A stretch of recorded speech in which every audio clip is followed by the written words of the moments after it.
Assalamualaikum warahmatullahi wabarakatuh. Halo teman-teman semuanya, perkenalkan, kami dari kelompok 8. Pada kesempatan kali ini, kami akan menyampaikan sebuah materi yang judul besarnya adalah Tata Cara Presentasi Secara Ilmiah. Sebelumnya, saya ucapkan terima kasih banyak kepada yang terhormat Ibu Nike selaku dosen mata kuliah Bahasa Indonesia dan teman-teman semuanya yang telah menyimak presentasi kami pada kesempatan kali ini. Oke, untuk mempersingkat waktu, langsung saja kita masuk ke materi yang pertama, mengenai materi persiapan yang akan disampaikan oleh Kak Aisyah Dina. Assalamualaikum warahmatullahi wabarakatuh. Perkenalkan, nama saya Aisyah Dina Hanifah dari kelompok 8. Di sini saya akan memaparkan materi mengenai tata cara presentasi secara ilmiah. Berikut yang akan saya sampaikan. Untuk poin yang pertama yaitu persiapan. Jadi teman-teman sekalian dapat mempersiapkan materi presentasi dengan matang agar presentasi berjalan dengan lancar. Menentukan tujuan presentasi, target audiens, dan membuat kerangka presentasi yang jelas. Dengan demikian, teman-teman dapat melakukannya dengan mudah karena persiapan tersebut sudah matang. Untuk poin yang kedua yaitu tata letak slide.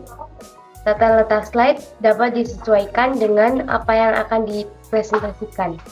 Membuat tata letak slide yang informatif, menarik, dan menggunakan slide yang indah dan juga memilih font yang mudah dibaca agar audiens dapat melihat dengan jelas dan si pemateri tidak kesusahan membaca PPT tersebut. Cukup sekian dari saya, kurang lebihnya mohon maaf. Wassalamualaikum warahmatullahi wabarakatuh. Untuk poin-poin selanjutnya akan dibawakan oleh Kak Nelita. Untuk Kak Nelita, saya persilahkan. Halo, perkenalkan nama saya Nelita Hamarlah Hamid. Di sini saya akan menerangkan materi selanjutnya mengenai penggunaan gambar. Jadi, penggunaan gambar dalam presentasi ilmiah dapat meningkatkan pemahaman Anda dan memperjelas pesan yang ingin disampaikan. Berikutnya saya akan menyebutkan beberapa langkah untuk menggunakan gambar dengan efektif dalam presentasi ilmiah. Yang pertama, pilih gambar yang relevan. Pilih gambar yang relevan dengan konten presentasi Anda. Pastikan gambar tersebut mendukung atau mengilustrasikan poin yang Anda sampaikan. Yang kedua, gunakan gambar dengan berkualitas tinggi. Pastikan gambar yang Anda pilih memiliki resolusi yang cukup tinggi dan jelas. Hindari menggunakan gambar yang buram karena hal tersebut dapat mengurangi profesionalitas presentasi Anda. Yang ketiga, sederhanakan gambar. Jika memungkinkan, sederhanakan gambar untuk fokus pada pesan utama. Hindari gambar yang terlalu kompleks atau penuh dengan detail yang tidak relevan, karena hal tersebut dapat membingungkan audiens. Yang keempat, gunakan grafik dan diagram. Untuk menyajikan data atau informasi kompleks, gunakan grafik atau diagram yang mudah dipahami.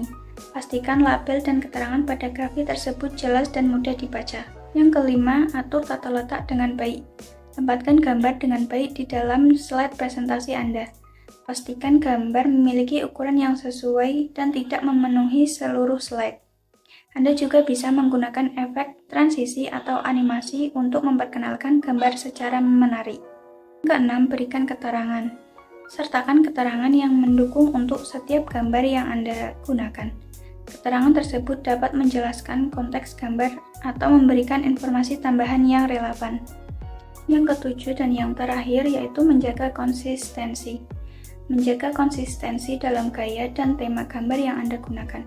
Hindari kombinasi gambar yang terlalu beragam secara visual sehingga presentasi Anda tetap terlihat profesional dan teratur. Dengan mengikuti langkah-langkah ini, Anda dapat menggunakan gambar secara efektif dalam presentasi ilmiah Anda untuk memperkuat pesan dan meningkatkan pemahaman kepada audiens. Untuk materi selanjutnya mengenai latihan kualitas. Latihan kualitas dalam tata cara presentasi secara ilmiah melibatkan upaya untuk meningkatkan kualitas penyampaian presentasi Anda. Berikut langkah-langkah yang dapat Anda lakukan. Yang pertama ada penelitian dan persiapan. Mulailah dengan riset yang mendalam tentang topik Anda. Kumpulkan data dan informasi yang relevan lalu susunlah dalam sebuah kerangka presentasi. Yang kedua, penyusunan materi. Buatlah slide presentasi yang jelas dan mudah dipahami, dengan judul yang menggambarkan isi slide secara singkat dan jelas. Gunakan grafik, tabel, atau diagram untuk mendukung poin-poin Anda. Yang ketiga adalah praktek. Berlatihlah presentasi Anda secara berkala untuk memastikan Anda menguasai materi dan bisa menyampaikan dengan percaya diri. Yang keempat, struktur presentasi. Pastikan presentasi memiliki struktur yang jelas dengan pengantar, pengembangan, dan kesimpulan yang ringkas dan padat. Yang kelima, kualitas visual. Gunakan font yang mudah dibaca, hindari penggunaan terlalu banyak teks, dan pastikan gambar atau grafik yang digunakan berkualitas tinggi. Yang keenam, kemampuan berbicara. Latihlah kemampuan berbicara Anda agar sesuai terdengar jelas. Tempo bicara sesuai dan Anda bisa menarik perhatian audiens. Yang ketujuh, dengan berinteraksi dengan audiens. Berikan kesempatan bagi audiens untuk bertanya atau memberikan masukan selama presentasi. Yang kedelapan, yaitu dengan evaluasi. Setelah presentasi, mintalah umpan balik rekan atau audiens Anda. Evaluasi diri sendiri untuk terus memperbaiki kemampuan presentasi Anda di masa depan. Jadi dengan melakukan kualitas secara teratur, Anda dapat meningkatkan keterampilan presentasi Anda dan meningkatkan kesan yang Anda berikan kepada audiens. Berikut penjelasan materi yang dapat saya sampaikan. Materi selanjutnya akan disampaikan oleh rekan-rekan saya. Terima kasih. Perkenalkan, nama saya Maulana Hanif Syihab. Di sini saya akan melanjutkan presentasi dari teman saya sebelumnya. Nomor 5. Interaksi dengan audiens. Ada beberapa tips ketika berinteraksi dengan audiens, yaitu dengan cara mendorong pertanyaan dan diskusi. Siapkan pertanyaan kepada audiens saat presentasi. Kalian bisa berikan pertanyaan kepada audiens tujuannya agar komunikasinya tidak hanya satu arah, tapi dua arah, sehingga audiens pun bisa ikut terlibat sejak awal presentasi. Dengan cara apa? Dengan cara kalian mengajak audiens untuk berinteraksi dengan menyampaikan atau melemparkan pertanyaan yang sifatnya terbuka. Pertanyaan terbuka itu adalah pertanyaan yang jawabannya bukan hanya sekedar ya atau tidak. Selain itu, kalian juga perlu menjaga kotak mata, memperlihatkan sikap tubuh yang positif, dan menyambut tanggapan serta umpan balik dengan terbuka. Lanjut, yang keenam adalah penutup yang efektif. Ada 3 poin di sini.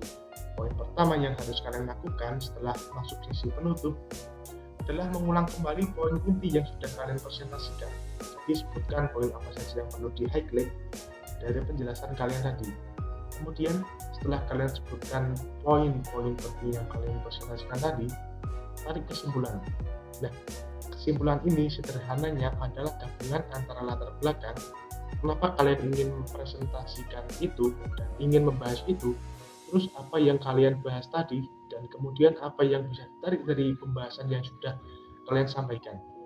Gitu. Jadi kalian reminder ke audiens bahwa presentasi kalian ini tuh udah ngejawab tujuan awal kenapa kalian mempresentasikan topik ini. Dan selanjutnya, poin yang terakhir, kalian tinggal mengucapkan kalimat terima kasih atas perhatian yang diberikan oleh audiens. Perkenalkan, nama saya Sukanur Rahma. Di sini saya akan melanjutkan presentasi mengenai tanya jawab yang produktif. Pertama, menyediakan kesempatan kepada audiens untuk bertanya. Di sini kami sebagai pembicara memberikan ruang kepada audiens untuk menanyakan hal-hal yang sekiranya mereka ingin tahu lebih lanjut mengenai apa yang kami sampaikan. Kemudian menanggapi pertanyaan dengan jelas dan santun. Di sini kami sebagai pembicara atau pemateri bertugas untuk menjawab pertanyaan yang diberikan audiens agar bisa dipahami, dan kami memberikan jawaban selogis dan selugas mungkin agar apa yang kami sampaikan bisa tersampaikan dengan baik kepada audiens. Kemudian yang terakhir ada mengajak audiens untuk berdiskusi lebih lanjut setelah presentasi. Di sini kami menyediakan ruang untuk agar kami sebagai pembicara dan audiens dapat bertukar pikiran lebih leluasa, dan kami bisa mendapatkan manfaat dari apa yang telah kami sampaikan, dan audiens mendapatkan ilmu yang bermanfaat dari apa yang kami sampaikan. Perkenalkan, nama saya Lika Lusita Vindami Kufebi. Saya akan melanjutkan presentasi dari teman saya yang sebelumnya, yaitu tentang kontak referensi. Kontak referensi adalah pihak profesional yang dapat memberikan informasi yang terpercaya tentang pengalaman kerja, keterampilan, atau kepribadian seseorang kepada calon pemberi kerja atau pihak lain yang membutuhkan informasi lebih lanjut. Dan selanjutnya, referensi dan kontak ini memasukkan referensi atau sumber informasi yang digunakan dalam presentasi dan menyertakan informasi kontak untuk kemungkinan kolaborasi atau pertanyaan lebih lanjut. Terima kasih atas perhatian teman-teman semua. Semoga apa yang kami sampaikan dapat dipahami dan menjadi bekal untuk kita semua di kemudian hari. Wassalamualaikum warahmatullahi wabarakatuh.